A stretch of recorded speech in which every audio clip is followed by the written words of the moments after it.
So it sounds like a porno. Lady on the street, freak in the bed though. Yeah. And you asked me for my number. And then when I come out, you were talking to another girl. And I was like, give me my number back.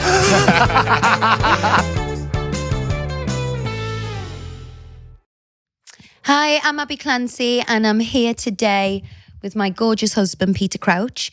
And this is the Therapy Crouch.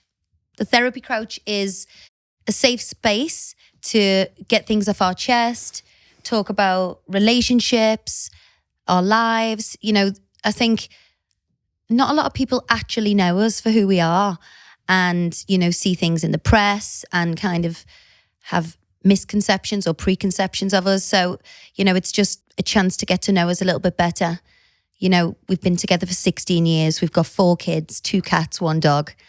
And I think, you know, one could say we could be a bit of an expert in this field because we still love each other. We're still happy. This is going to be unfiltered and just a real chance to get to know us. Yeah, I think I'd like to say that we are experts. I'd like to think that we could potentially give advice to people who are struggling in their relationships because we are perfection.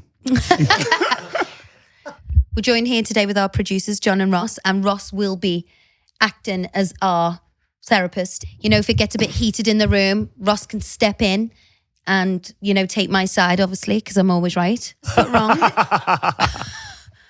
Well, if we're going to do the first Therapy Crouch, we'll go from the start where we first it began. met. Where it began. No, we met on Tinder. Well, I've never been on a dating app. They weren't invented when we were courting. No, they weren't. No, it would have made things a hell of a lot easier, wouldn't it, to be honest? Do you think? Well, it's so easy now, isn't it? Like, you just look at your phone and just like scroll, like look at people. It's not, number one, it's not based on looks. No, but like the initial attraction is, isn't it? If you see someone over there with 8 noses, you're not going to walk over there and go, that's a bit of me. Well, if you were into noses, you would. But you know, I would hate to be online dating. Can you imagine just how awkward it would be? Meeting someone for the first time in a bar, like let's meet at 7:00 or whatever. I had a crush on Pete before we met, and I used to see him in the paper, and he was getting a bit of stick for not scoring. I've got a bit of a niche taste in men, which my friends would say to me, "Oh, which my God, over the moon about." do you fancy it? And for me, it just felt like he needed to be looked after and cared for, and I used to work in a restaurant. You pitied me more than fancied me. No, I fancied you as well. I thought you were hot, but you needed a little bit of TLC. Okay. Which was true. Yeah, totally right. I totally agree with you. You were like a fish out of water when you came to Liverpool in your skin-tight Puma trainers and your Lyland Scott jumper. Yeah. I had a pair of strangled Pumas, the baggy half-mast jeans, yeah. And a Lyland Scott jumper with a shirt underneath. It was a bad vibe, really, wasn't it? Yeah, but you had the height and the blonde hair and the golden skin. It was a rough the banter. diamond. You were? Most men need a makeover, I think, when you get them. You've always liked a project, haven't you? I love a project. Was I a project? Build a bear. A do-a-upper. No, it's... But do you know what? Some women make the mistake of making over the men too much, that they think they're so hot and then they leave them. So there's a fine line. You do them up to a point where... Is that where I am at the minute? Yeah. So I'm at the point where no one else is really going to take me, but I'm hotter than I was. Exactly. And that's the winning formula, girls or guys. But no, we first met. I was working in this restaurant and Pete often used to come in and I never, ever saw him there. And then one day I pretended I had toothache and got sent home. And one of the girls were like, oh, Pete was in today, and I was gutted that I missed you because I'd never seen you around. It sounds like I was stalking you, actually. But I wasn't. People are allowed to have crushes in the paper that they see. And you were mine. And then my best friend Kaz, it was her husband's birthday, Tommy. And this restaurant had a nightclub downstairs. And we were all, I worked in the day and then I came down during the party and we were all having a great time. And in walks Pete and I nearly died. And even Kaz to this day is like, I can remember your heart. I was like, oh my God. And there he was. That's mad to think that you, being as beautiful as you are, like, actually thought that. That is insane. Yeah, but Pete, I know this sounds so fake and corny, but to this day you are literally my ideal man. Oh, There's no one that I actually fancy more. That's true. And obviously for me, that's insane. Like I go into that bar and then Ab came over to me. For me, it was like, you know, I couldn't pull a hamstring in London. Yeah. I went up to Liverpool and then you came over and I was like, wow, this place is incredible. But you scored that day. I did, That was your first goal. It was and more ways than one. I'd scored, Yeah. yeah. hat trick. But then Ab came over. I thought, what? This is like I'd struggled for 18 games without a goal. You know, I was struggling. I was in a new city, and then bang, I scored 2, and then my hat trick was Ab in the evening. So some could say that was the best day of your life. Well, you came over, and I'll be honest with you, I've never seen a more, and this also sounds corny, but I've never seen a more beautiful girl in my life, and that bar none on the kids' lives. I've never seen a more beautiful girl, and the fact that she was coming over to me. We were obviously both pissed at the time. No, I always remember your eyes, like and this sounds so corny, but I've never seen eyes like, because your mum's got them as well. Like they are incredible. And It's a strong gene, the eyes in our family. The eyes are amazing, and that was the first thing I thought. Oh wow! Firstly, you've come over to me.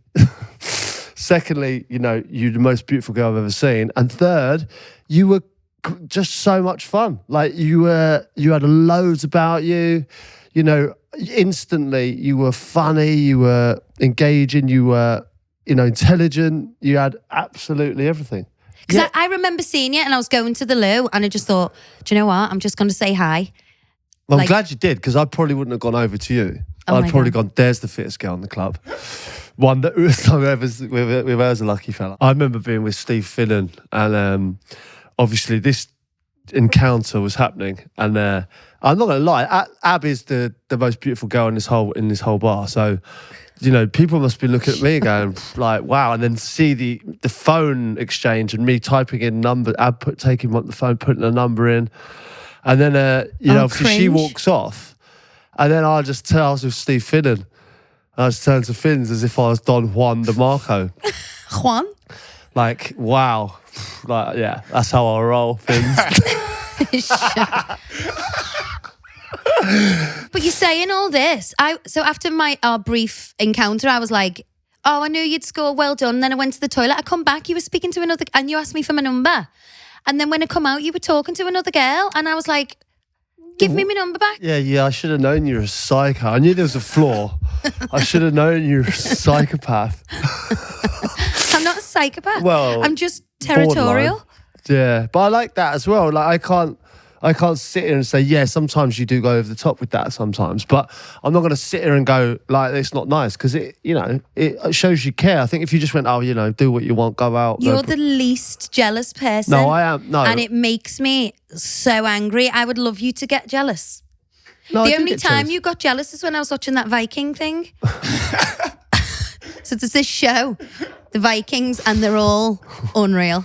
They're like, Vikings is a thing. Yeah, because then you started going to me like, why don't you just like more like a Viking? And I was going, we talk about, if I dressed up like a Viking, have you ever seen Only Fools and Horses? Have you seen when Rodney dresses up as the gladiator? That'd be me in the bedroom. Rodney and Cassandra. That would be hilarious. You should do that, actually. I will. Spice up the... Well, that's our next episode, how to spice up your love life. What, me as a Viking? Were you into Vikings? Like, when did this start?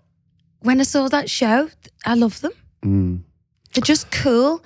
I think it's something about like the Finnish and Icelandic kind of culture. They're just like wild and strong, and... Scandinavians. I think it's kind of... I know what you mean. Yeah. And even the girls are like hard as nails, but hot as anything. And it was just like... So it sounds like a porno. It wasn't. Definitely was. It wasn't a porno. Definitely was. Well, it was. I didn't watch it. How come you never invited me to watch it? I didn't want you to watch it because the Viking girls were hotter than the Viking boys. So that was something I watched on my own whilst FaceTiming my best friend Kaz. We would just have a running commentary throughout the whole thing. But it's only the same as when I saw you talking about Jet from the Gladiators. Oh, that's hardly, come on. I mean, she's Viking-esque. She was. Yeah, but you had I was looking through your phone, and if anyone says that they don't do that, they're lying. But that's like, any ladies, don't do that. I went through your phone. Which you shouldn't do. Like Everyone does that. Every girl does that. Girls, if you're listening, don't do that. It's not nice. Yeah, but I find out things from you by doing that. I found out that you had this crush on Jet from the Gladiators, which I didn't speak to him for 2 days after. And he's like, Abby, she's like 60 now. I was like, I don't care. It made me physically ill. Like, I was so upset. But I'm allowed to fancy Better someone. than I'm fancying Wolf as well. 25. Surely Jet's the one you want him to fancy. Yeah, I know, but still knowing Long that time ago. my husband That's fancies even someone before else. you as well. Like that was even well before you. I was like 14 when I was watching Jet. So, and then, you know, at the same time, I find out that you plan this golf trip. Before I raise it to you, I need to get all my, ducks in a row, make sure everyone can come, make sure it's all lined up, and then say to you, I'm going to go on this golf trip. No, but you don't tell me till the day before, Pete. Well, listen, would I have a month of hell or a day of hell? Month of hell, day or hell, which is better? Yeah, I get what you're saying, but I think it'd be... But if you were nicer, if you could talk to me about it and just go, like, I'd prefer if you didn't do that, but... No, but it would be nice to see in like romantic trip to Paris. Been on one of those recently? For the Champions League final? Yeah, hardly. I just got left in a bar all day with ex-footballers, got absolutely bladdered by mistake. By mistake? There's no mistake in it. There was. How was it a mistake? You sat there and got bladdered, knowing full well what you were doing. Yeah, but it was exciting. It was the Champions League final. I'm from Liverpool. My dad was there. My brothers were there. My best friend was there. We were with bloody all football people. We were excited. Name drop. Football people. Kano was there. Love Kano. I love that first part of a relationship where you're literally talking on the phone till you go asleep and there's like a million texts and, waking up to see if you've got that text message. Like, that's because you don't do that now. Now it's like, what time are you picking the kids up? Where are you? Can you get some milk? Yeah. That's why we're doing this therapy crouch, because just talking about when we first met, it's so exciting. And, we're both so busy now. Like, we've got 4 kids. You're so busy with work. So am I. And you never get time to have like a debrief or a look back, do you? No. Like we're just, life is moving so quickly. Yeah. The kids are growing up so fast and we're quite busy as people. So to sit down and like chat about this is actually nice. And, hopefully people listen. But if they don't, then I've enjoyed it anyway. yeah. It's a nice thing to do, isn't it? No, it really is, because you kind of do forget in the whole rigmarole of life that you are a couple as well. I think it's so important. And I know a lot of people get like the mum guilt, going to work. Like, if you have to go to work or you want to go to work and you have to leave the kids or you don't have time for your partner, it's so important to make that time and to reconnect. Yeah. Like, even we went away for one night, and we had no responsibilities and we didn't have to get up at 6 o'clock in the morning watching Jurassic World. Just even if it's 24 hours to reconnect is so important. And I do feel blessed in that way. We've got a great support system with our family who can, like, my sister will look after the kids, my mom. So we do have that time, but not enough, I don't think. Yeah, because summer's been hard, hasn't it? Like, they've been off for so long. But like, even that, just, we went away for like 2 nights. Like that, just, it's so, like, you realise actually, and then I feel like we go straight back into when we almost first met. So did you ask to take me on a date then after that? Because we were in the club. We left. We went to another place, and I was on the phone to you all night. And waking up the next day to that, it wouldn't have been so nice to meet you, whatever. I can't remember what the text was, but I just remember having the butterflies, and it was so exciting. And it's, that to me is the best part of a relationship, that no matter how much you love each other, you can't keep that going forever.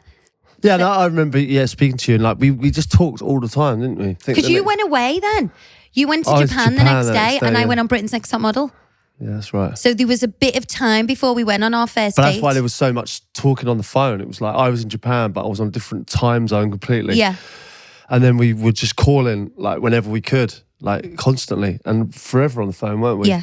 And then the first date, I remember, because I still lived with my mum at the time, and I was like, Mum, can I have some money? And she was like, what for? And I was like, I'm just going to Kate's house. I want to get a taxi. She was like, well, I'll drop you off. I was like, oh God. And I was picking her up. So I was like, oh, don't worry about it. I think I had £7, literally £7. And I ran out. My mum always knows when I'm lying, so she knew something fishy was going on. And I remember Pete pulled up outside my mum's and my whole family were looking out the window. And I was like, I don't know why I was being so secretive. I think because I was so young and I was embarrassed to tell my mum I was going on a date or something like that. I don't know. And because of who you were, like my dad's like the biggest Liverpool fan on earth.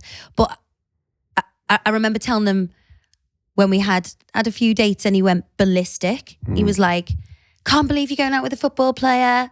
Such a bad look, you know. And now he prefers me to you. Yeah, literally. But I remember running out the house, running down the road. I saw your car. You had a black BMW Jeep. And I got in the car and it was so awkward. I remember what I wore. It was just the most ridiculous outfit. Can you remember what I wore? You had like jeans on. Yeah. And like a top. It was like a dress. Obviously. Yeah, but it wasn't like a dress, was it? No. You had heels and that on as well. Like, you looked amazing. I had jeans on and a white shirt and leopard print court shoes. That's the one, yeah. That is with it. a bow on the front. That is oh my it. God. But I thought you looked sensational. Thank but then you. I only took you to the local pub near me. What was that all about? Well, I'll be honest with you. Like, obviously, yeah, it's not a great first date, but like for me, it's like certainly. I was playing for England and stuff. I was playing for Liverpool. Like, just got in the England squad. Like, I went. Everything for me had to be low key. Like, I had to find a girl. Yeah, I loved, but like, I didn't want to take you straight into like something mad. Like, I wanted to go and find out where no one could see us, and like to find out if we got on. Well, that little wooden stool in the back of an old man's pub was perfect. Well, that's exactly where I that's. Yeah, but I think you had a bit of an ulterior motive, like because when we got into opposite my flat. Yeah, when we got into the pub, Pete was like, "That's my bedroom window there," and I was thinking, "Hang on a minute, does he think he's going to get me pissed and then take me back to his flat? Because that is not happening whatsoever." She was a tough one to crack. Yeah, because I'm not a complete hoe. That's why. To my mates and going, "What's going on?" Like, I didn't know what the crowd. I found it. I found that. Yeah, it was a long time. For you saying I was a fridge. Not a fridge, no. I think just like probably how it should be. Lady on the street, freak in the bed, though. Yeah, yeah. Ludacris said it well. So for anyone who doesn't know, a fridge is a person who is quite reluctant to give out. Yeah, I would class that as you, but I also think a lady should be respectful. Like, I think. No, I knew from the day we met you that I was going to be together forever, and call that corny, but I did know that, and I thought I don't want to rush this.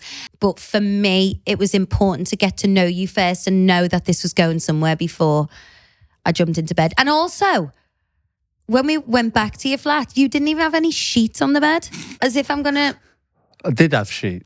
Do you know what though? Like, you also had a dirty toilet because I had literally top. No, do you know what? log. Right, basically, I was living as a student from like 18 to sort of 24. Yeah, I was getting paid really well. I was in the Premier League. I just got in the England squad. I was playing for Liverpool. I was earning great money, like ridiculous money, really. But you were a complete scruff. But I'm living like a student because I've still got my same mates who are at uni or they're, just starting out in jobs, and they are living, pretty like scruffs a bit, like they haven't. It was like going into one of the in-betweeners flats. But I just assumed that that's how I had to live. I had all this money in the bank. I didn't know what to spend. I didn't have anything to spend it on. I just lived in a 2-bedroom flat. I didn't need. My gran used to come round and clean once a week or twice a week or something. And I didn't. I was living like a student. Obviously, it was a gorgeous apartment block, but I was just flabbergasted that he had like one blue pillowcase on one pillow and like a flowery one on the other one, and then no sheet or no bedding on the quilt. And this is coming from someone obsessed with the bed needs to be perfect. Like, it still goes on now. Like, you go mad like when we're taking like all the cushions off the bed every night. And yeah, I don't get that. I mean, even this chair we're on now, like, seriously, are you joking? Like how many cushions are on this thing? Like, I'm well, Andrew Martin would have something to throwing say a about that, couple off Pete. as well. Or, So many, like our bed, you go in, right? I'm not joking, there's 15 cushions on it. And me and Ab are the only two people that go in it. And I just scooped them all off. They're all over the floor. It looks scruffy now.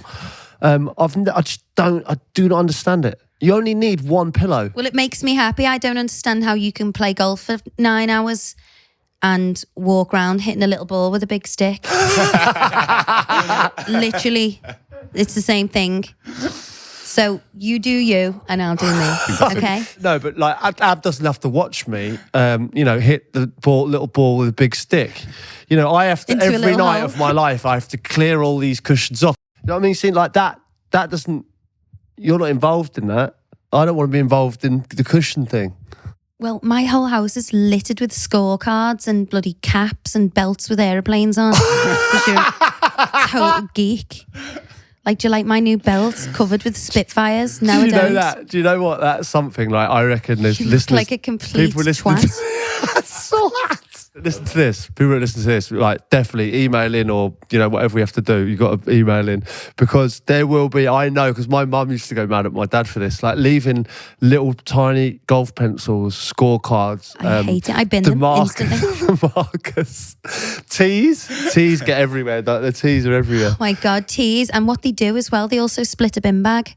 So when you're taking the bins out and there's a tea in there and it rips the bin bag and all the rubbish falls on the floor.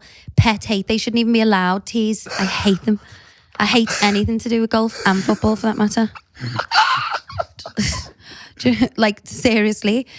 I think that's... You can't hate football. Surely, that's a huge part of my life. The only thing I see when I watch football is men running around. The only time I can see any skill is when I watch like Ronaldo and he's doing and he's doing like even So Messi. you don't see any skill in the way I played at all? Well, yeah. Well, so even Messi? Well, I you don't really so you watch think it. No, you- I don't like Messi at all. So you just see Ronaldo? What do you see in Ronaldo that's Because- better than Messi? Ronaldo can do all them little tricks. So Messi's got tricks? But he doesn't look the part, does he?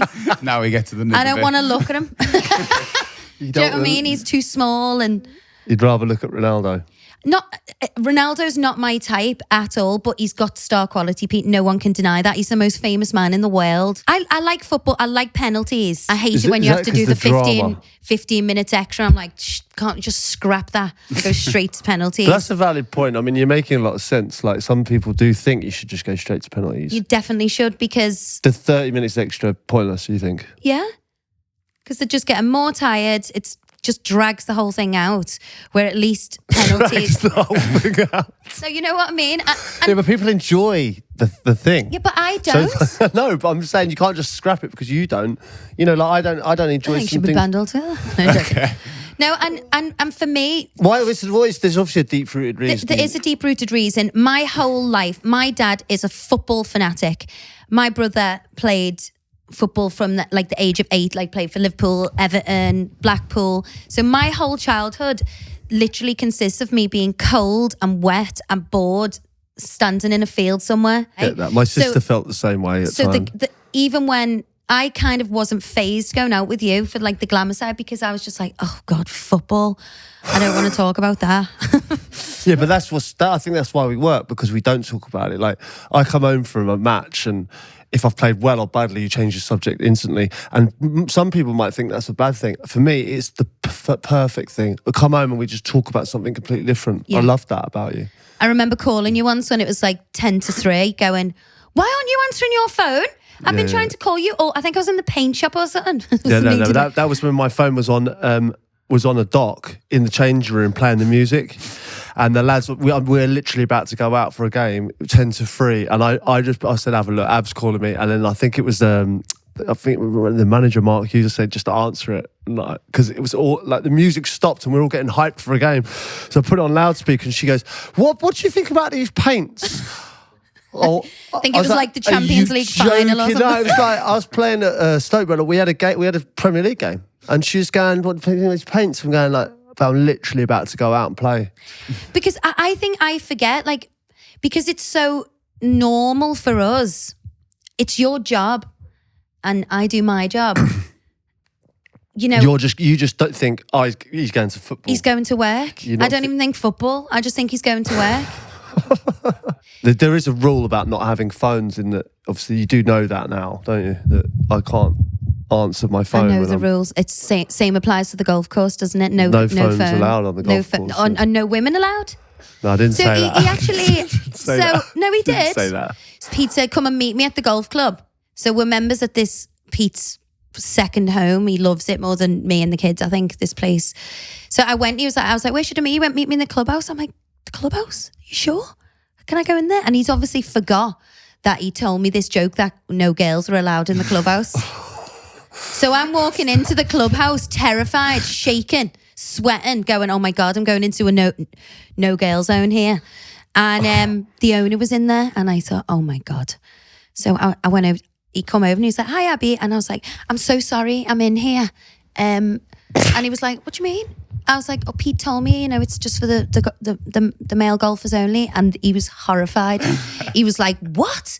So I walked in, and then Pete was like, "Oh my God, I was only joking." Like me and Glenn, like as Glenn Johnson, who he plays with, him and Glenn were pretending to me and Laura that girls couldn't go in just so we wouldn't hassle them. Started as a joke, right? And then it just... It lasted for a year. Went on. It's one of them jokes. It was a joke. And then we said, well, you don't want to come up there anyway, do you? To be quite honest. Not really. But it's boring. I just thought nothing of it. Because what I find funny as well, like when I went in there, bearing in mind they've been on the golf course for about 16 hours anyway, talking about golf. 16 hours. Then they sit in the bar talking about the golf game that they've played. But that's the same as analysing football, isn't it? I'm like, is 7 hours not enough? But it's. I know what you're saying, but like, we're really passionate about it. It's the same as football. We play, Don't and then even we get me started talk on about match it of the for day. hours after, Or and then BT. watch it again after. It's just not my thing. We've gone off on a tangent again, but that's fine. Going back to our first date. So my mum wouldn't give me no money. Tried to sneak out the house. My whole family's looking out the window. Get in the car and we drive over to Cheshire, where you lived. Took me to this old man's pub and I was a bit like, oh God. But I was actually quite glad in a way because... Do you understand why I did that? No, I totally understand, but... It was away from any eyes and we can just be me and you. Yeah, I get that the now old because man. obviously I'm in this world now. But at the time I thought, God, this is a bit of a strange choice. But I obviously thought you just wanted to get me back to your flat. Obviously part of it But was that. during the meal, during the drinks, like Pete got the first drinks. And then I thought, I'll get the next one. But bearing in mind, I'd never bought like a drink in my life. It's not bad to say. No, because that's, I'm sure people bought you drinks a lot. No, but like, no, don't mean like that either. But I didn't even know how much it was to get a drink. So I went to the bar. Pete wanted Guinness. I got a Guinness and a tap water. Because I was like... Because you didn't have enough money. Because I was scared it was going to be more But than you know £7. when you said that, like, it sounds like I'm making you pay for things. But I was going to the toilet and you said, oh, I'll get the drinks in. I said, yeah, I'll have a Guinness on the way to the toilet. And then I came back and it was a Guinness and a tap water. And I was like, what, are you not drinking? And you said, nah, I was just really thirsty. But obviously you didn't have enough money. Is that right? That's right. Because my bloody mum wouldn't give me any. God, so... But I remember you bought me like the Marie Curie daffodil, like little pin at the bar. Do you remember? And we've still got it. Have you still got that? Yeah. What? It's been like 16 years. I know. It's in my little box of My Crouch stuff. I'd like to see that one day. Yeah. Yeah. Is there anything that you'd change about that date? No. I wish I'd, bought you a drink when you had tap water. But other than that, like, it was perfect because I wanted to get to know you and like, there was not one part of that thing that was awkward, was there? No. Like, not 1 second, apart from me dropping you off in the cab and dancing in the cab. Oh, that was on the way home. That's only come out like the last couple of years. You said that was a bit cringe. It was a bit cringe when you were doing a full dance routine in the back of the cab. I just liked the song and I was just, Looking at me like that, and I was like... But to be honest, But I you love do to that dance, now. but- You do that now, and that's one thing I love about you. Well, it's like I enjoy dance. I like dance. It's a craft of mine. So obviously, let's be honest. In the position that I was in, I would like to have taken you, whisked you off to Paris on a first date, and done something amazing, seen the Eiffel Tower.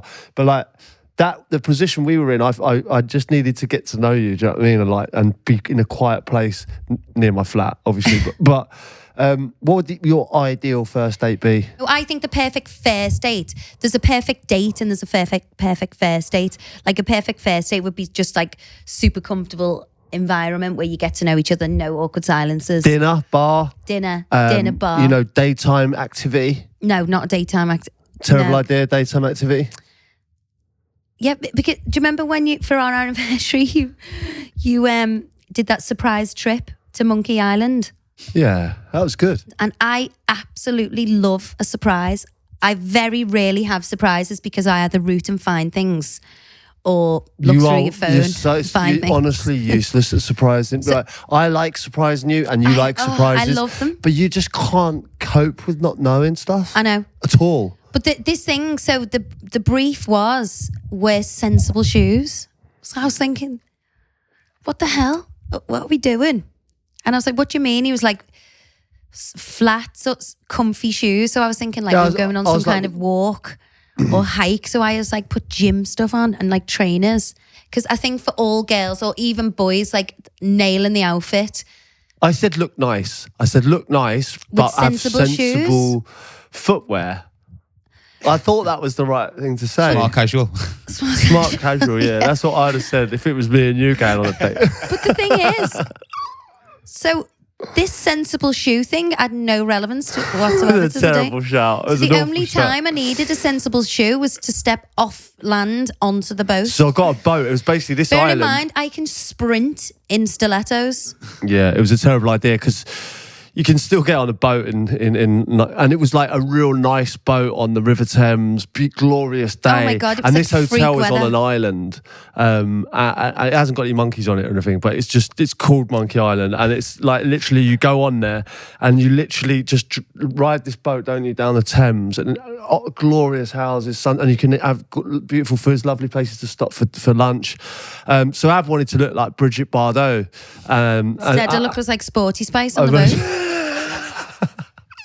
I just couldn't believe it, and it kind of ruined the day for me. We did have a great day, though. It was literally the best because day. What we did is obviously like that. Once we get over the outfit issues, we then proceeded to get incredibly drunk, and it was one of the most fun anniversaries I think we've ever had. Yeah, it was incredible.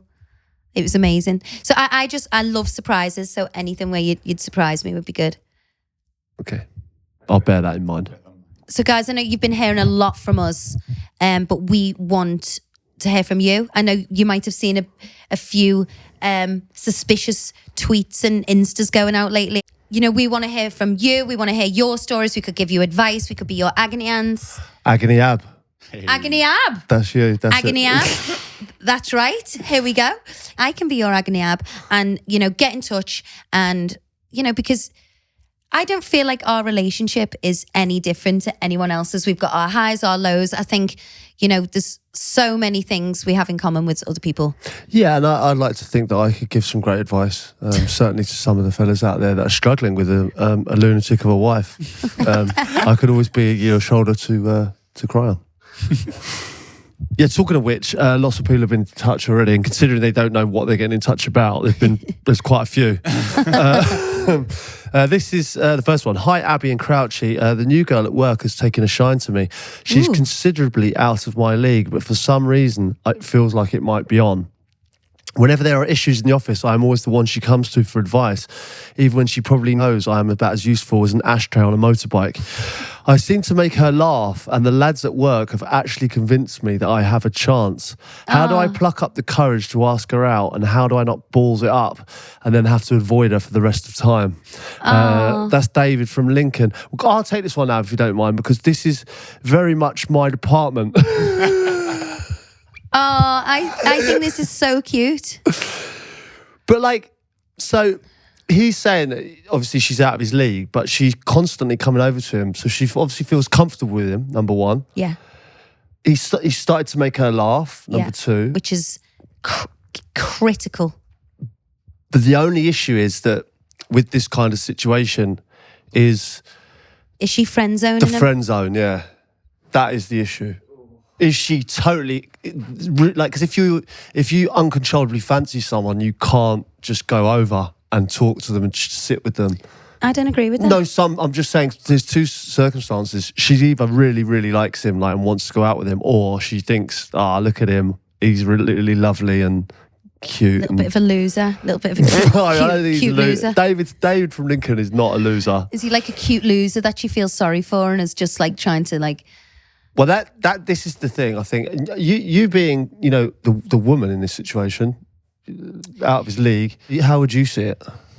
Oh, God. Have we got a picture of him?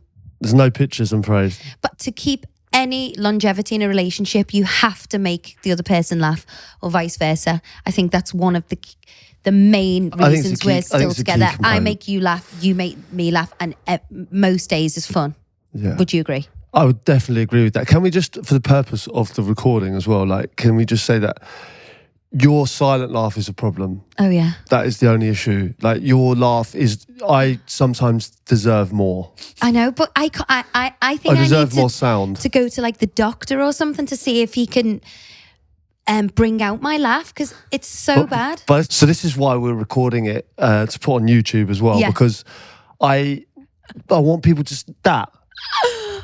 All it is it's not a laugh. It's an internal laugh, but with a gasp at the end, a squeaky gasp. That's no good, though, is it? It's no good. No like good. I deserve better. I hate it. I deserve better. But my friends got a silent laugh, so we just look like we're having the most boring time when we're both hysterical laughing, just sitting there going, doing this face, but no noise. We just sit there in silence, we're going to each other. I've seen her at times cry and then just intake of breath. It's like we need more than that. But for the purpose of the podcast, maybe we need to get some kind of canned laughter, because it's going to sound, there's going to be no atmosphere. No atmosphere. Yeah, like I know some people's like actually husbands that aren't as funny as me. And I Jason and Stacey, are you thinking of? No, well, just like there are, and then their laugh of the white, like it's incredible. Stacey's laugh is the best laugh, and she laughs at anything, especially things that aren't funny, which is Jason 99% of the time. Like Jason is funny. He's not funny. He's funny because he's so unfunny. But Stacey is in hysterics, everything he says, and her laugh just makes everyone happy. And, it creates a vibe. So I think the listeners can help me out here. I would like some voice notes. Coach out there. No, I want voice notes of people's laughs that we can insert into our pod. Canned laughter. Canned laughter. Can we go back to David from Lincoln? Because I feel like he needs a bit of help here. I feel like he needs to make a move early. But like, if he makes a move and she goes, it's all got a bit weird. That's disaster, isn't it? No, it's not a disaster, because do you know what also women like in men is confidence. So, if he puts himself on his own pedestal and think he shouldn't feel like he's undeserving for this girl, because he's obviously got great qualities, because she is coming to him, she feels comfortable in his presence, and he makes her laugh. So that they are three great attributes to have. Do you know, he just plucks up the courage, be confident, said, we're having a great time, should we go for a drink? Do you know what I think might sway it though? And this might be all this might just so mumsy of me. Hey, we're having a great time, let's go for a drink. Do you want to go to the Trafford Arms? Do you know what I think? Like I think like he's got the nice approachable guy thing down, he's got the humour down, she feels comfortable with him. They're the main components. Now I think he needs to go sort of like for the other side, like a strong, assertive side. Or maybe wear like tight pants showing off as like penis size. Potentially. I didn't know that was a thing. It's not a thing. Delete that. I'm joking, but that's where I thought you were coming from. No. I think she'd go for like show a different side to him. So he's ticking every box, and then for instance, like the assertive side, the boss walks in and he says, "Do you know what? I think we should do this. Like that's wrong what you said in the meeting, like that." But then he could get fired, and then she'd never see him again. But I just think if the boss goes. Or just even if you just say if you've got a good relationship with your boss, David, you just say to him like, "I'm going to do this thing." Oh, great do you idea. mind? Great shout, right? Yeah. So then he comes in, hook a brother up. Basically like I think if he's a good boss, he'll go right. I've got you. So as he walks in, he goes, "Do you know what, boss? What you said in that meeting last time, wrong. I disagree. I think we should do it like this." Then she'll be like, she will go, "Yeah, wow." The only thing I was thinking is.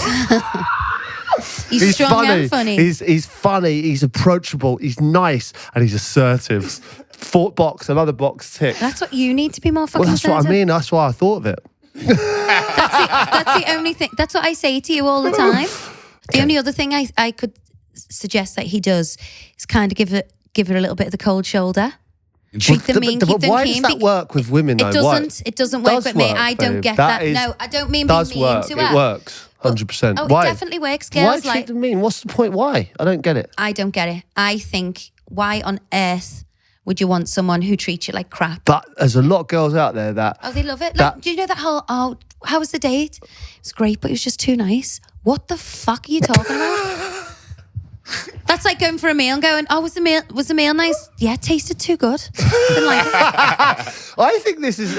I genuinely think we're getting How was somewhere that with movie? this. Oh, it's too good. It just makes no sense. This is the thing that, you know, don't get over that. Don't get treated badly. No, definitely Like, not. why? No. You're right with what you say about the film. Yeah, too good. How was that hotel? Fabulous. Best place I've ever stayed there. Not going. Never going back. It's like, makes no sense. It's a total contradiction, but why there's so many women that do like that? I think it probably stems from like that kind of Vin Diesel-y. Vin Diesel. No, like that kind of Everybody likes a bad boy.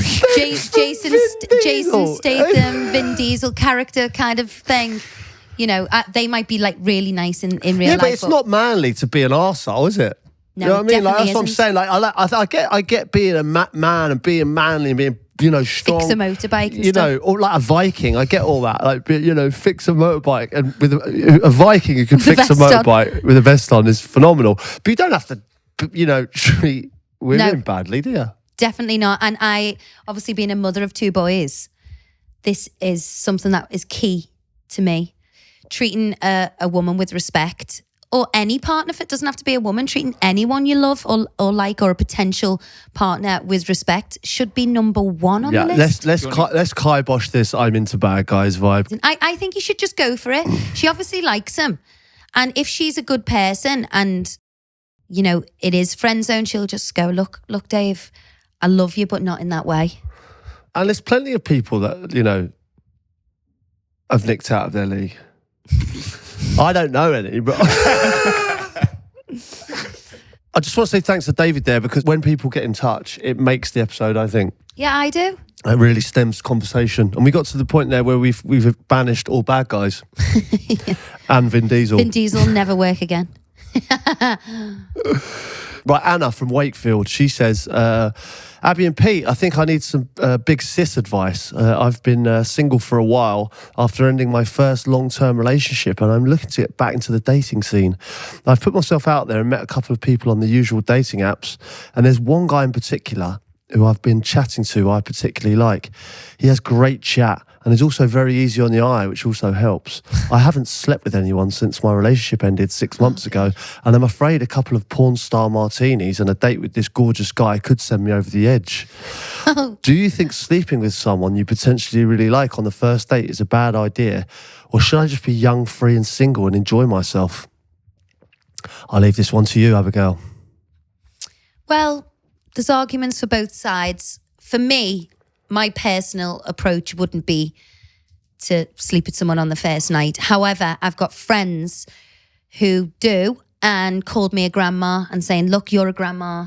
That's what people do now. The world's we're moved adults. on. We're adults. We can do what we want. So I personally feel that this is a personal choice. If it feels right, don't force anything. If it feels right, go with what makes you happy at that point, I feel. But I don't know, just for me, I would prefer to get to know someone a bit more. Like for me, I can't even say the word sex.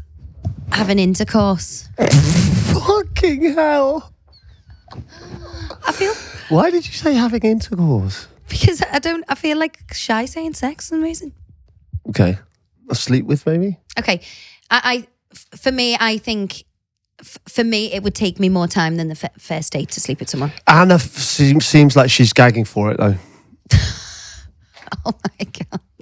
Just from reading between the lines here. Let me put the shoe on the other foot. How would you feel if you were on a date with a girl you liked her and she slept with you on the first night, would you judge her? It would be in the back of my mind that, am I the first one this has happened to? Yeah, because she'll probably say, "Oh, I've never done this before." Yeah, which is probably what they would say. Yeah, it would be in the back of my mind. I'm not going to lie. That potentially I'm not the first one of this in this situation. But having said that, not many men would say actually no. Not one man would say no. Yeah, like that's what I wanted to say. I've got a friend. I've got a friend who obviously is on the dating scene. He's going out on dates with girls, and one of his reasons for not seeing them again is sleeping with them on the first night. So I'm like, it's definitely a thing. Yeah, but if you like someone and it gets to that point and you sleep with them and then you don't call her back or see her again, that's his problem.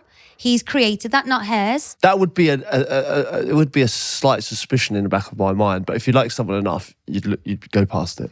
But there is an argument for you've also got to live life and do what feels right. So that on this occasion, Anna, I'd say do whatever you feels right in your heart. And also, we're of a certain age. Anna's 23, by the way. So oh my God, she shouldn't even be having sex with this bitch. No, but she is a lot younger than us. So things are different. Things are totally different, and I feel totally in the dark ages when it comes to all this online dating and stuff. It's completely alien to us. We were not of that generation. We met. I remember ringing the house phone. I know. And speaking to like fathers before asking the daughter out. Was that in mine? Well before you, obviously. I was going to say. But I'm talking about in school, you did have mobile phones. Like So you used to phone girls up while you were in school and ask permission from their dads to speak to the daughter? No, you ring from Casanova? You ring from like a payphone. Why didn't you use your own house phone? Because I just didn't want it. Like, my old man used to like pick up the phone downstairs and listen to what you were saying. It's a different time. I can't believe you were calling girls in school. Did you see what you look like in school? Jesus Christ. There's another one for Dave. Just call it, just go for it because you did, and look at you. No, but look, shut up, you. No, you could it's what I'm saying is like now you can just download an app. There's millions of people there. Like imagine that, like how nervous you'd be. Like 14, 15, you had to ring the house phone. You imagine that takes a lot of bottle that to call a house phone and go, can I speak to your daughter? And they'd be like, who's this? My dad, I remember when I was in school, these two boys knocked for me to see if I was coming to play out, and we lived on a massive hill.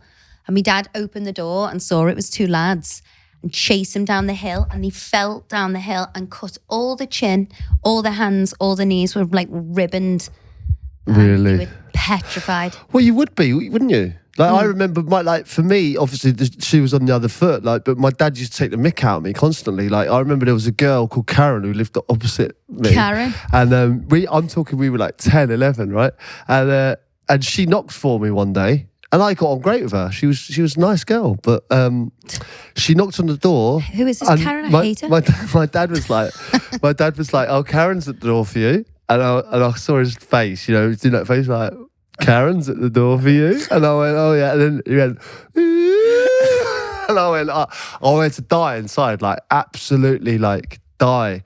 And then I went out with Karen, like in the park, and then that was it. I thought, I can't ever see you again. Did you ghost Karen? I ghosted her, yeah.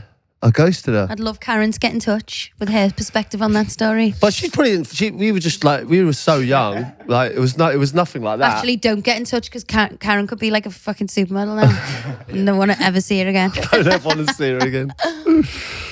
Sum up Anna's predicament, Agony Ab. I think keep it classy, but go with whatever feels right on the night. Good shout. Right, I've got another one here. Hi, Abbey and Pete. I was recently at the races on a works corporate gig, spending money that I most certainly do not have on the company card when I got chatting to what I can only describe as an absolute worldie at the bar. Normally, I'd give myself an outside chance of about 100 to 1 on managing to even chat to a girl of this calibre, never mind puller. However, a bit like Red Rum, I surprised everyone that day and overcome all the hurdles in front of me. Fast forward a week, and we have had the best first date ever. A gondola ride down Camden Lock, followed by a very expensive raw fish at Nobu with non-stop cocktails and clubbing till the early hours to round it off. Being a Ballin'. traditional gent, I decided that this date should all be on my plastic to uphold the illusion I created on race day. Oh no. However, after a couple of texts from Santander to let me know I'm in an unarranged overdraft, I have decided that life as Raceday Jack is not sustainable. Raceday Jack. I have been delaying our second date with some pretty poor excuses in the hope that payday will come round and bail me out. Do you think I should come clean with the girl or just enjoy some short but lavish good fun with somebody I probably normally would never have a chance with? Jack, 21 from Essex. Oh, Jack. He's gone all in on the first date. It's never a good thing. No, I agree. It's never a good thing because... This is where I was sensible, taking you to it was only up from the local pub. Yeah. It's a good starting block. I agree. It's a lot of pressure to put on himself. And it's also creating an illusion of he's someone he's not. And I think that's a terrible foundation for any new relationship. Do you think too many men potentially do that though? Like they go all out for, you know, and then it gets worse. Cheat the world and then go downhill from there. But is it better to just have a great first date and then build from there after? I don't know. It's a tough one because would he have got the chance had he not taken her to those great places? If she's a girl who only wants to go to nice places and be wined and dined, then she's no good for him. That's a valid point. Like, if you're like, you know, at the end of the day, take everything away. It's the company that matters. And I know that sounds cheesy and a cliche, but it is. You know, and I think lockdown was a perfect example of that. You know, even if you had a private jet or 10 houses all over the world, you couldn't go there. You were together in your space, and if you didn't get on, you were fucked. And I think that's why a lot of relationships split up during lockdown because, you know, people weren't going to work, they weren't doing their own thing, and they were together, and flaws and cracks started to appear. So I think it's very important to be yourself on the first date. Everyone likes a nice thing. Let's you know, you can't deny that. I think I know what the answer is here. I think Jack just comes clean, just goes, you know, just scale back the date and go, and if she doesn't like it, you know, well, why aren't we going to Nobu? Or why aren't we going to the race? Why aren't we doing this? Why aren't we doing that? Yeah, just scale it all back and go, no, I just wanted to get to know you on this time. And if she goes, oh, and she's disappointed and she's obviously only in it for the good times. It's not for you. There's no sustainability there. And sustainability is key in this day and age, isn't it? Most used word of 22. Let's say sustainable, kids. Right, I'm loving these messages, I have to say. They really get into the nitty-gritty of topics and where people are struggling. This one's from Charlotte from Cambridge. Hopefully we can help her as well. She says, I met a guy on a dating app and he looked my ideal type on his picture, although when we met for a meal, it was a very different story. Oh, God. I'm not a shallow person, but I walked straight past him at first because he was completely bald. Wasn't Vin Diesel, was it? Not even a little bit bald. I'm talking absolutely none on top and a little round the ears. I'm not against that at all, but on his pic, he had flowing locks and it was a big shock. I found the shock very difficult to handle and we didn't go on a second date. Am I shallow and how should I have handled it? Charlotte from Cambridge. Well, you know how I feel about bald. But this is perilous. This is the problem with dating apps. And I have actually got a huge problem with this, is that if your picture on your profile on Tinder or whatever app you're on is an amazing picture of you, which is everyone does, when you meet up in person, they're always a little bit disappointed. Whereas I think what you should do is go for a slightly worse picture of yourself, and then when you are then matched with someone and you meet them, they are then, oh my God, he was better in real life. Yeah, I get that, but you might limit the initial attraction. And you are going to limit it, but you still will get hits. And when you meet them, they'll be beyond themselves. Yeah, but by doing that could also have a disadvantage, because if you put a worse photo up of yourself, you could be attracting less fortunate looking people. Do you know what I mean? Because they'll think, oh, I'm not going to go for the hot guy. I'll go for him because they might not feel as confident. So you're always punching down in a way. So you could be... I do, yeah. Sabotaging well, it depends, yourself. Obviously, how much looks are important to you. Like, if looks are really important to you, then obviously go for a top profile picture because you're going to need to attract the top level. But if looks aren't as important to you as a person... Yeah, but don't you think that comes with age? as you get older, you think, oh God, all the good looking lies are arseholes. It's more about the personality. I think that's something that comes with maturity and age. Babe, if you're bald and you're pretending you're not on your profile picture, let's be honest, I think she's within her rights to say, hold on a minute, you're portraying something that you could be sued. Yeah. For that. You should be liable for that. It needs to be a current picture, doesn't it? You can't be bald and have a full barnet in your Tinder. You can't. Is that called catfishing? I believe so. A friend of mine actually, the girl on Instagram that he'd obviously been messaging her, and she looked very, very different to the pictures on her Instagram. And I think this is a definite thing because people are making themselves look a lot better than they potentially are on Instagram. So when they meet in person, I think, well, on this particular occasion, a photo was taken of the date that he went on, and he had synced it up with the Instagram picture and the actual picture, and they did look very, very different. And this is something that, at the perils of, where we probably didn't have this growing up. Yeah. But that's what I think, there's a lot of young people going through these issues. Yeah, because it's all the filters and the Instagram and all the, the apps. It shouldn't really be allowed, should it? Well, for a number of reasons. One can argue that you can put a nice picture up of yourself and alter it, and so it's like the best version of you and it gives you confidence and all of that jazz. But it can be very detrimental that, young girls and boys feel this pressure to look a certain way and that their own face isn't good enough or their own body isn't good enough. But that's the problem with social media in general, isn't it? Like you do it yourself, but let's be honest. Like, you'll see people, and everyone's having a good time on Instagram, because you're not going to put this is me having the worst day ever on Instagram, are you? No. You're going to go like, oh, I'm having a nightmare. I'm at work. I'm hating myself. I went out last night. I look horrific. Look at my bags. No one's ever done that in the history of Instagram. But when they're on holiday and they're looking trim and they're having a pina colada in Bali, that's going straight on the gram. Yeah, but and you say to me, I am the worst for that because I never post. You say to me all the time, you go, look at these. They're like, look how many people are on holiday. You always say it. And I go like, they're not. They're the most of the year, they're probably not. But this particular week they are. And on Instagram, it's only ever good. I am bad for that. Like, when I'm having a good time, I never post. Like when we're on holiday and stuff like that, it's very rare that I post pictures because I'm kind of just too busy enjoying the moment. Well, I enjoyed that. I think we helped a lot of people. And do you know what? I'm going to take you on a date. Because, thinking about our first date and how special it was, how beautiful it was, I feel like I'm going to take you on a date. Do you know what? I'd love tonight, that. Potentially. Tonight? Or tomorrow night. We haven't got a babysitter and you're working tomorrow night. This is where you want spontaneity. Trying to give it to you. Don't worry, I've got that Viking outfit ready for tonight, babe. Get ready for Rodders, Cassandra.